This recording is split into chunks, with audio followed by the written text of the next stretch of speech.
Rowdy sheeter కు తహసీల్దార్ భారీ జరిమానా విధించారు. బైండ్ ఓవర్ నిబంధనలు ఉల్లంఘించి దాడికి పాల్పడినందుకు గాను రౌడీ షీటర్ జట్టి వెంకటేశ్వరరావుకి ₹1,00,000 జరిమానా విధిస్తూ తీర్పునిచ్చారు. దీనికి సంబంధించిన వివరాలను భీమవరం 1 టౌన్ పోలీస్ స్టేషన్ లో ఏర్పాటు చేసిన మీడియా సమావేశంలో డీఎస్పీ రఘువీర్ విష్ణు వెల్లడించారు. వెంకటేశ్వరరావుని 2 నెలల క్రితం సత్ప్రవర్తన నిమిత్తం తహసీల్దార్ ఎదుట హాజరుపరచగా పూచీకత్తుతో బైండ్ ఓవర్ చేశారు. అయితే నిబంధనలు అతిక్రమిస్తూ గత నెల ఒక వ్యక్తిపై దాడి చేసి గాయపరిచాడు. బాధితుడి ఫిర్యాదుతో కేసు నమోదు చేసిన పోలీసులు సదరు రౌడీ షీటర్ను తహసీల్దార్ ముందు ప్రవేశపెట్టారు. జిల్లాలోనే తొలిసారిగా బైండ్ ఓవర్ ఉల్లంఘనపై ఇలా ₹1,00,000 జరిమానా విధించినట్లుగా డీఎస్పీ తెలియజేశారు. అందరికీ నమస్కారం.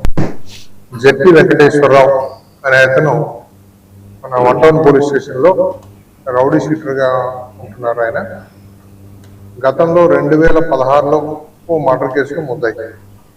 ఆయన మర్డర్ కేసులో ముద్దాయిగా ఉన్నాడని చెప్పి అతని మీద గుడ్ బిహేవియర్ గా ఉండాలి, ఫర్దర్ గా ఇంకెలాంటి అఫెన్సెస్ జరగకూడదు అని ఈ రౌడీ షీటర్స్ ని పోలీస్ స్టేషన్ కి పిలిపించి వాళ్ళతో మాట్లాడుతున్న క్రమంలో వీళ్ళని గుడ్ బిహేవియర్ గా ఎంఆర్ఓ గారి ముందు ప్రొడ్యూస్ చేసి వాళ్ళు బైండ్ ఓవర్ చేయిస్తే ఆయన ₹5,00,000 ఒకవేళ అందుకు ఉల్లంఘిస్తే ప్రభుత్వానికి కట్టవలసి వస్తుందని చెప్పేసి సంతకాలు పెట్టి మామూలుగా బైండ్ ఓవర్ చేసుకున్నట్టుగానే చేసుకున్నారు. అది మనకు కోర్సులో ఉంటుండగా మళ్ళీ మొన్న 18వ తేదీ, పోయిన నెల 18/6/26 తేదీన నైట్ ఇంటికి వెళ్తూ ఎవరో వచ్చి బైక్ ని కొట్టారనే ఉద్దేశంతో అతను వెళ్తున్న బైక్ ఏదో టచ్ అయిందని, వాస్తవానికి అయితే ఇతనే వెళ్ళి వాళ్ళ బైక్ ని కొట్టాడు. కొట్టి ఆ క్రమంలో మళ్ళీ తిరిగి అతని మీద దాడి చేసి అతన్ని కొట్టాడు. సో దానివల్ల ఆ ఇన్ఫర్మేషన్ ని మళ్ళీ ఎంఆర్ఓ గారు ముందు ఇచ్చారు. మిమ్మల్ని గతంలో మీ ముందు ఇతని పలానా రౌడీ షీటర్ ని జట్టి వెంకటేశ్వరరావు మీ దగ్గర ప్రొడ్యూస్ చేస్తే అతను ₹5,00,000